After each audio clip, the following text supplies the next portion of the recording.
नमस्कार, आप सभी का मेरे YouTube चैनल पर स्वागत है। जैसा कि हमने आपकी ऑप्टिक्स स्टार्ट की थी तो उसमें हमारा जो लेक्चर नंबर 3 है आज स्टार्ट करेंगे।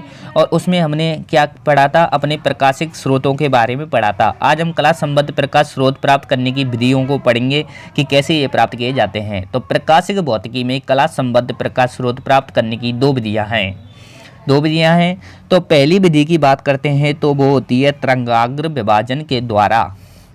ठीक है, पहली विधि आपकी तरंगा विभाजन के द्वारा, दूसरी हो गई है आपकी आयाम विभाजन के द्वारा। दो विधि हम पढ़ेंगे दोस्तों, और सभी से रिक्वेस्ट है कि वीडियो को अंत तक देखें, जब भी समझ में आपके आएगी। तरंगाग्र विभाजन के द्वारा, ठीक है, पहली विधि।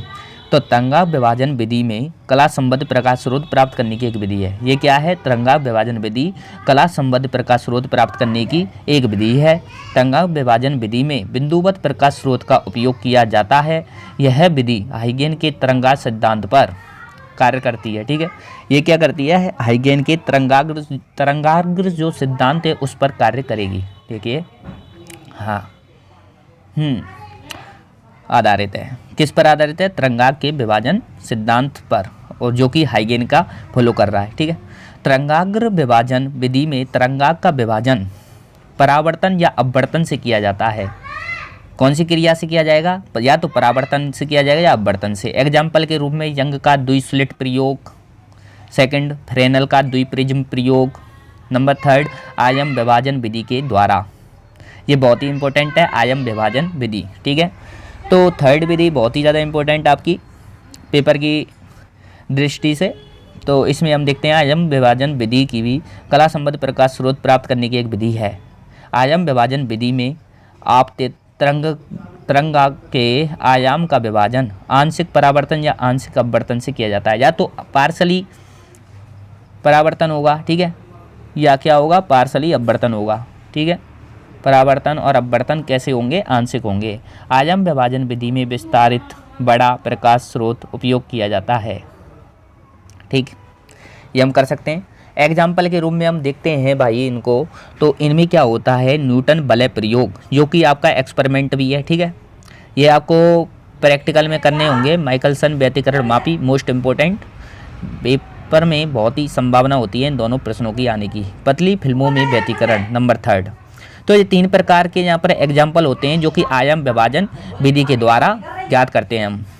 तो सबसे पहला हम देख लेते हैं इसमें यंग का द्विस्लिट प्रयोग। तो यंग का द्विस्लिट प्रयोग पहला आपका ये आने वाला है। तो पहले को देखते हैं कि यंग का द्विस्लिट प्रयोग एक प्रकाशिक घटना है। कैसी घटना है? ये एक प्रकाशिक घटना है जो कि व्यतिकरण की अवधारणा के द्वारा परिभाषित की जाती है। मतलब जो हमने व्यतिकरण वाला पहले लेक्चर में, जिन्होंने पहला लेक्चर और दूसरा लेक्चर नहीं ना, वो पहले दूसरे लेक्चर को ले लीजिए, जिससे कि आपको अच्छे समझ में आए। इस प्रयोग के द्वारा कला संबद्ध प्रकाश स्रोत प्राप्त किए जाते हैं। यह विधि हाइगेन के तरंगाग्र सिद्धांत पर आधारित है। अभी बताया था थोड़ी देर पहले कि हाइगेन के तरंगाग्र सिद्धांत पर यह क्या करता है? काम करता है। ठीक है, और आयाम विभाजन। ठीक है, तो यहाँ क्या होता है? यंग द्विस्लिट प्रयोग में एक बिंदुवत प्रकाश स्रोत का उपयोग किया जाता है। यहाँ क्या किया जाता है? द्विस्लिट प्रयोग में एक बिंदुवत प्रकाश स्रोत का उपयोग किया जाता है। इस बिंदुवत प्रकाश स्रोत से तरंगाग्र उत्सर्जित होते हैं। क्या उत्सर्जित होते हैं? इससे तरंगाग्र उत्सर्जित हो जाते हैं, और इस बिंदुवत स्रोत के सामने एक आयताकार बोर्ड रख देते हैं। ये आपका प्रैक्टिकल चल रहा है। ठीक है, कि देखिए चित्र में एक बिंदुवत प्रकाश स्रोत आपको ये दे रखा है S, और ये क्या है? तरंगाग्र बना दिया इसने। इसके यहाँ पे तरंगाग्र, और ये S1 और S2 दो क्या है? स्लिट है, जो कि एक आयताकार बोर्ड से 2 छिद्र कर देते हैं जब जाके बनाई हमने। तो इस प्रयोग में इन दोनों छिद्रों को स्लिट कहते हैं। यंग के अनुसार छिद्र द्वितीयक प्रकाश स्रोत की भांति व्यवहार करता है। मतलब पहला प्रकाश स्रोत तो अपना बिंदु प्रकाश स्रोत हो गया, उसके बाद ये प्रकाश डिविजनल हो गया, इधर आके 2 भागों में स्लिटों से निकलेगा ना, तो ये क्या हो जाएगा? द्वितीयक प्रकाश स्रोत हो जाएगा, उसकी भांति व्यवहार करेगा। इन स्लिटों से उत्सर्जित होने वाले तरंगाग्र को द्वितीयक तरंगाग्र कहते हैं। आयताकार बॉक्स के सामने एक स्क्रीन लगा देते हैं, मतलब पर्दा लगा देते हैं हम। ठीक है, ये पर्दा लगा दिया है हमने, जहाँ पर केंद्रीय बिंदु पर निम्नलिखित श्रेष्ठ ये अपने को प्राप्त होंगे। तो इस पर्दे पर घटित प्रकाशिक घटना को व्यतिकरण को प्रेक्षित करती हैं। ठीक है। स्क्रीन पर हमें परिणाम में दीप्त तथा अदीप्त फ्रिंजें प्राप्त हो जाती है। इस जो पर्दा लगाया है इस पे हमको दीप्त और अदीप्त फ्रिंजें प्राप्त होंगी, इन्हीं का ही हमको निर्धारण करना है। यही अपना यंग का द्विस्लिट प्रयोग है। तो बिंदुबद्ध प्रकाश स्रोत एस है, यहाँ पर क्या है ये तरंगाग्र, ठीक है, तरंगाग्र। और इधर क्या करते हैं आयताकार बोर्ड में 2 छिद्र कर लेते हैं S1 S2 जो कि क्या स्लिट है, और यहाँ से प्रकाश जाएगा इधर S1 पर S2 पर, और ये क्या हो जाएगा डिविजनल हो जाएगा, और पर्दे पर क्या करेगा केंद्रीय बिंदु आए B, और इसके आसपास क्या कर देगा दीप्त और अदीप्त फ्रिंजों का निर्माण कर देगा, ठीक है। दीप्त फ्रिंजें कैसी हैं, चमकीली फ्रिंजें, और ये क्या है केंद्रीय पे, ठीक है, केंद्रीय बिंदु। तो आपको ये चित्र आराम से समझ में आ गया होगा। नेक्स्ट हम बात करते हैं यंग का द्विस्लिट प्रयोग की व्याख्या 2 पदों में की जाती है। एक तो पहला पद अपना क्या होता है थ्योरेटिकली एक्सप्लेनेशन, ठीक है। थ्योरेटिकली एक्सप्लेनेशन में हाइगेन के तरंगाग्र सिद्धांत के अनुसार प्रकाश स्रोत से ऊर्जा तरंगाग्र के रूप में उत्सर्जित होती है। यह उत्सर्जित तरंगाग्र आयताकार बॉक्स पर आपतित होती है। आयताकार बॉक्स में उपस्थित स्लिट S1 S2 इस तरंगाग्र का विभाजन कर देती है। जैसा कि मैंने अभी बताया आपको चित्र के माध्यम से, वही सीधी सीधी अपने को भाषा लिखनी है, तो आपको जैसा मैं बता रहा हूँ वैसा ही करना है, ठीक है, कोई अलग से आपको कोई नहीं करना। और हमें स्लिट S1 S2 2 तरंगाग्र प्राप्त होते हैं। इन तरंगाग्र को द्वितीयक तरंगाग्र कहते हैं तथा स्लिट S1 व S2 को द्वितीयक प्रकाश स्रोत कहते हैं। आयताकार बॉक्स के सामने एक स्क्रीन लगा देते हैं। अब हम देखते हैं कि द्वितीयक तरंगाग्र स्क्रीन के किसी बिंदु पर अध्यारोपित होते हैं, जिसके कारण पर्दे पर हमें दीप्त और अदीप्त फ्रिंजों का निर्माण हो जाता है और ये प्रेक्षित होती दिखाई दे जाती हैं, ठीक है। ये वाला काम पता चल गया। और उसके बाद यदि द्वितीयक तरंगाग्र समान कला में अध्यारोपित हो तो हमें पर्दे पर दीप्त फ्रिंज प्राप्त होती हैं, और द्वितीयक तरंगाग्र विपरीत कला में अपोजिट फेज में चला जाए तो हमको अध्यारोपित हो जाए तो हमें क्या होगा पर्दे पर अदीप्त फ्रिंजों का निर्माण हो जाएगा, अदीप्त फ्रिंज दिखाई देंगी, ठीक है। इस बात का आपको पता चल गया कि द्वितीयक तरंगाग्र में समान कला में अध्यारोपित हमें पर्दे पर दीप्त और विपरीत कला में अदीप्त फ्रिंज, ठीक। अब आगे चलते हैं इन्वर्टेड कॉमा लगा के। लेकिन पर्दे के केंद्रीय बिंदु पर हमेशा चमकीली फ्रिंज दिखाई देती है, क्योंकि पर्दे के केंद्रीय बिंदु पर कैसी है चमकीली फ्रिंज है अपने पास, ठीक है, केंद्रीय बिंदु पर, क्योंकि स्क्रीन के केंद्रीय बिंदु पर पथांतर शून्य होता है। स्क्रीन का जो केंद्रीय बिंदु होता है वहाँ पर पथांतर क्या लिया जाता है, शून्य लिया जाता है, पथांतर 0 होता है, तो जो कि संपोषी व्यतिकरण का प्रतिबंध है, ठीक है। इसकी कंडीशन हो जाती है संपोषी व्यतिकरण के केंद्रीय बिंदु पर पथांतर शून्य। और हम जानते हैं कि संपोषी व्यतिकरण में चमकीली फ्रिंज का निर्माण होता है, और हम क्या जानते हैं कि संपोषी जो व्यतिकरण है उसमें चमकीली फ्रिंजों का निर्माण होता है। यही यंग का द्विस्लिट प्रयोग का सैद्धांतिक व्याख्या है, मतलब थ्योरेटिकल एक्सप्लेनेशन है ये अपने पास यंग की। यहाँ तक आपको समझ में आया होगा। तो आगे देखते हैं मैथमेटिकल एनालिसिस, मतलब हमको गणितीय विश्लेषण करना है आपका। इसका एनालिटिकली हम देख लेते हैं कि कैसा होता है। ये चित्र यदि आप समझ लेते हो तो आपको अच्छे से समझ में आएगा। गणितीय विश्लेषण करने के लिए पथांतर का मान ज्ञात करते हैं। यहाँ पर हमको जो पथांतर है फेज डिफरेंस है वो ज्ञात करना है कि फेज डिफरेंस कितना आता है। तो प्रकाश स्रोत है ये तो अपने पास, ठीक है, समझ में आया। ये प्रकाश स्रोत है, ये S1 और S2 ये क्या है आयताकार बोर्ड पर 2 स्लिट हैं S1 और S2, D इनके बीच की क्या है डिस्टेंस है, दूरी है। अब क्या करते हैं S1 और S2 इन दोनों के बीच की दूरी से, और ये हम क्या करते हैं P बिंदु पर इनकी क्या जाती है ये प्रकाश की, ठीक है, तरंगे जाती हैं, और यहाँ पर क्या है O केंद्र है S1 S2 के मध्य का, ठीक है, और ये x दूरी पर है POP, यहाँ पर x दूरी है, ठीक है, और यहाँ पर A लिख दिया हमने, S2 यहाँ पर B लिख दिया है, ठीक है। ये हमने काम कर दिया है। आगे हम चलते हैं तो देखते हैं कि ये P से O तक क्या है x, और ये क्या है A से यदि P तक की दूरी देखें तो x माइनस डी आप, क्योंकि ये S1 S2 को 2 भागों में डिवाइडेशन कर दिया है डी आप यहाँ पर, ठीक है। तो ये दूरी में डिवाइडेशन हो गया, हाफ दूरी हो गई ना डी आप, तो इसलिए क्या हो गया A से O तक x माइनस डी आप इसमें से घट जाएगी। उसके बाद हम A से B तक देखते हैं, नहीं P से B तक, सॉरी P से B तक देखते हैं, ये O से, और हम देखते हैं इसको B तक। तो O से P तक तो अपने पास x है, और B से हम O तक की देखें तो डी हाफ इसमें जुड़ जाएगी, तो x प्लस डी हाफ हो जाएगी। और ये क्या है दूरी D, कैपिटल D, जो सोर्स से और कहाँ तक की दूरी है, पर्दे तक की दूरी है, ठीक है। ये हम देख लेते हैं, पर्दे तक की दूरी है डी, जो अपनी स्लिट से वहाँ तक है। तो आगे हम देखते हैं, जो हमने अभी समझाया है उसको हम लिखित में ले लेते हैं। अब लिखित प्रमाण में हम देखते हैं कि क्या होता है। माना स्लिट S1 S2 के मध्य दूरी स्मॉल डी है और स्लिट S1 S2 से पर्दे की दूरी कैपिटल डी है। माना फ्रिंज का निर्माण पर्दे के बिंदु P पर किया जाता है, ठीक है, P बिंदु पर किया जाता है और यह बिंदु स्क्रीन के केंद्रीय बिंदु O से X दूरी पर उपस्थित है। अभी बताया था कि X दूरी पर उपस्थित है P से O तक की। अतः तरंगों के मध्य पथांतर यदि ज्ञात किया जाए तो डेल्टा बराबर S2P माइनस S1P होता है, ठीक है।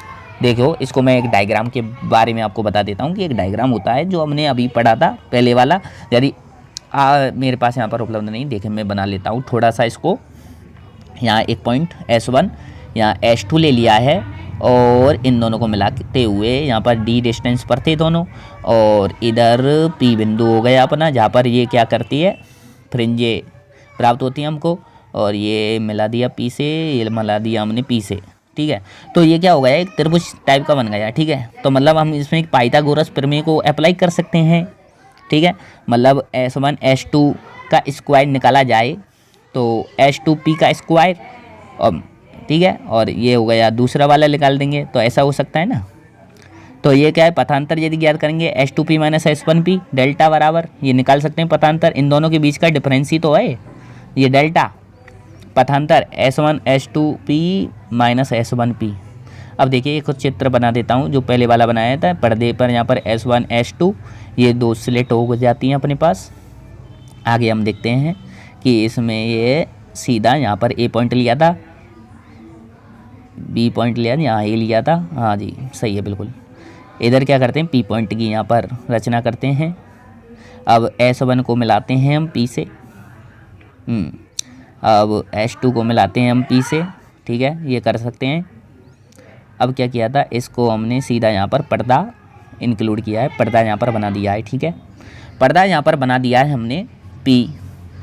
अब यहाँ ये बीच की डिस्टेंस यहाँ पर हो गए O पॉइंट, ठीक है, और ये इसको दो भागों में डिवीजन कर दिया है। P से यदि हम O तक की दूरी देखें तो वो होती है X, ठीक है, ये X दूरी है। यही चित्र था आपका पहला वाला। ये कितनी है, D हाफ, और ये भी कितनी है, D हाफ, D/2। ये आप कर सकते हैं, ये टोटल कितनी है, D है S1 S2 के मध्य दूरी, स्लिट के मध्य की दूरी। और स्लिट से पर्दे की ओर देखनी है, ये क्या हो गया, B पॉइंट हो गया। B पॉइंट ही माना था पहले, ये माना था हमने A पॉइंट, ठीक है। समझ पा रहे हो ना चित्र को, सिंपल सा। और ये स्लिट से और स्लिटों से यहाँ तक दूरी हो गई पर्दे की D कैपिटल। अब देखिए भाई साहब, अब आपका चित्र बनकर हो गया है तैयार। अब हम करते हैं स्टार्ट। त्रिभुज कौन सा लेना है, H2BP, ये बड़ा वाला H2B और P, ये वाला, ठीक है, समझ पाए। तो इसमें पाइथागोरस प्रमेय अप्लाई कर दो। H2B इसका क्या हो गया, स्क्वायर, और PB का स्क्वायर, और ये क्या हो गया, H2P का स्क्वायर। यही है H2P का स्क्वायर, कर्ण का स्क्वायर बराबर H2B का स्क्वायर, एक तो अपना बेस का स्क्वायर माइनस अपना PB का स्क्वायर, लंब का स्क्वायर, ठीक है। ये कर सकते हैं, पाइथागोरस प्रमेय यही होती है, कर्ण का स्क्वायर बराबर आधार का स्क्वायर, लंब का स्क्वायर, ये सब। तो मान रखने पर मान रख दीजिए इसमें, तो H2B का यहाँ पर मान रख दीजिए D स्क्वायर और प्लस X। देखिए ये पाइथागोरस प्रमेय जो आप पढ़ रहे हो, इसमें प्लस का चिन्ह लगा दीजिए, जो मैंने स्टार्टिंग की है। H2P स्क्वायर, कर्ण का स्क्वायर बराबर आधार का स्क्वायर, लंब का स्क्वायर प्लस होते हैं, ठीक है। तो मान रखने पर हम देखते हैं कि H2P का square D square plus X plus D आपका स्क्वायर, सिंपल D स्क्वायर को कॉमन ले लीजिए, ये वाली आपको प्राप्त हो जाएगी। उसके बाद ये देखिए H2P, तो वर्ग लेने पर दोनों तरफ से वर्ग को हटा दीजिए, तो H2P बराबर D और 1 plus S square plus X plus D आपका स्क्वायर अपन D स्क्वायर पावर 1/2 कर सकते हैं ना। D यहाँ पर क्या है, बहुत बड़ा है, किससे, स्मॉल d से। जो स्लिटों के मध्य की दूरी है वो पर्दे की दूरी से बहुत ही क्या है, बड़ी है, ठीक है। जो स्लिट से पर्दे की दूरी है वो बहुत ज़्यादा है, तो ये D very very greater than X plus D आप। तो H2P हम कैसे ज्ञात करते हैं, इसमें बाइनोमियल प्रमेय, तो और हम लगा देते हैं द्विपद प्रमेय, जो कि 1 प्लस x की पावर n बराबर 1 प्लस nx होती है। तो H2P बराबर D 1 plus x plus D आपका स्क्वायर अपॉन 2D स्क्वायर, ठीक है, 1/2 ले लिया मैंने अंदर। ये हो गया। अब आगे हम देखते हैं, ठीक है। नेक्स्ट देखिए, इसको थोड़ा सा पॉज करके देख लीजिए आप, ठीक है। यहाँ पर थोड़ी सी आपको प्रॉब्लम आई होगी, देख लीजिए, वो थोड़ा सा पाइथागोरस में हमने प्लस का चिन्ह नहीं लगा इसलिए। तो H2P बराबर D plus X plus D आपका स्क्वायर अपन 2D स्क्वायर नंबर 2, ठीक है, हो चुका काम। अब देखिए त्रिभुज S1P में, तो थोड़ा सा मोड़ लेता हूँ इसको, हाँ जी।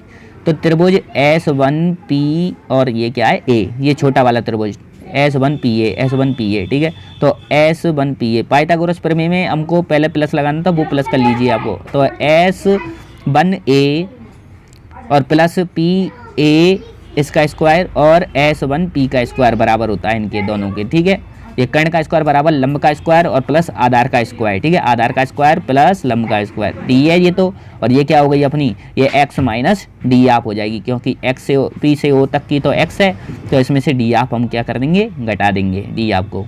तो अपने पास क्या प्राप्त हो जाएगी, पी ए प्राप्त हो जाएगी। पी ए कितनी है, x माइनस डी आप अपने को। तो करिए, करने के बाद अपने को ये प्राप्त होता है S1P स्क्वायर बराबर S1 square plus PA square. S1 कितना है, D स्क्वायर, और ये क्या है, PA x माइनस डी आपका स्क्वायर। वैल्यू रखने के बाद ये हो जाएगा D स्क्वायर कॉमन ले लिया, 1 प्लस एक्स माइनस डी आपका स्क्वायर अपन डी स्क्वायर। उसके बाद देखते हैं कि S1P वर्गमूल वर्ग हटा दिया D नन पे, और 1 प्लस एक्स माइनस डी आपका स्क्वायर अपन डी स्क्वायर की पावर 1/2।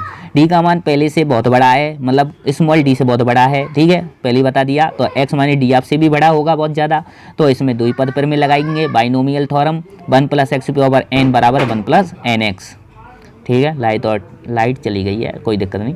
S1P बराबर D 1 plus x minus D आपका स्क्वायर अपन 2D स्क्वायर हो चुका है। तो S1P बराबर D x माइनस डी आपका स्क्वायर अपन 2D नंबर 3। तो इसी प्रकार हमने H2P भी तो इसी प्रकार निकाला था, उसमें बस हमको क्या था, यहाँ पर थोड़ा सा चेंज था, ये x माइनस डी आप था, उधर x प्लस डी आप था बस, ठीक है। उसमें पहले हमने कराया था, उसमें पाइथागोरस में आप प्लस लगा लीजिए भाई, ठीक है। जो गलती से मैंने माइनस लिखा है, स्टार्टिंग जब पाइथागोरस प्रमेय करी है, जब उसमें माइनस कर दिया था, वो प्लस कर लीजिए, क्योंकि कर्ण का स्क्वायर होता है आधार स्क्वायर प्लस लंब स्क्वायर, बार बार बता रहा हूँ, कर लीजिए, ठीक है, बाद में आप पूछो। तो समीकरण 1 में 2 व 3 से मान रखने पर, 2 व 3 से मतलब डेल्टा हमने पढ़ा था ना, क्या H2P माइनस S1P वही रखना है अपने पास, D plus X plus D आपका स्क्वायर अपन 2D और minus D minus x minus D आपका स्क्वायर अपन 2D कर सकते हैं आप। करने के बाद ये सिंपल सी आपको कैलकुलेशन करनी है, जो मैं आपको बता रहा हूँ, ये आप कैलकुलेशन सिंपल सी कर दीजिए, कर सकते हो। D 1/2D को कॉमन ले सकते हो, कॉमन लेने के बाद ये आपको हो जाएगा a प्लस बी का होल स्क्वायर, मतलब x प्लस डी आपका स्क्वायर खोल सकते हो, a square plus B square plus 2ab से।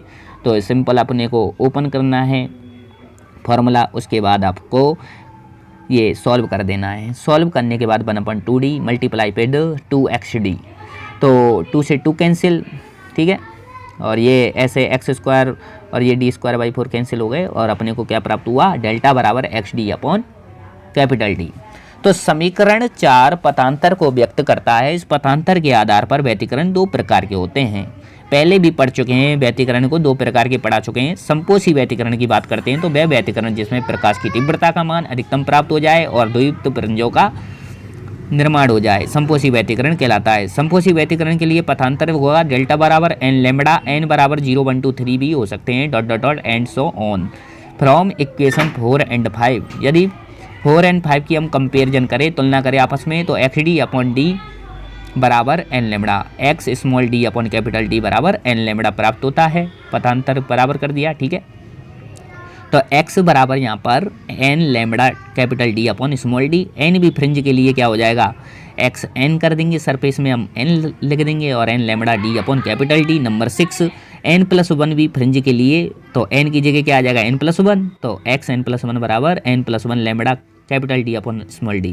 फ्रिंज चौड़ाई की परिभाषा से, फ्रिंज चौड़ाई पढ़ा चुका हूँ, तो जो xn प्लस n प्लस 1 वाली फ्रिंज है उसमें से xn वाली घटा दीजिए, तो xn प्लस 1 माइनस xn। तो 6 और 7 इक्वेशन में आपको मान पता है, रख दीजिए n प्लस 1 ये वाला दोनों, ठीक है, n plus 1 lambda d upon small d minus m lambda d upon small d।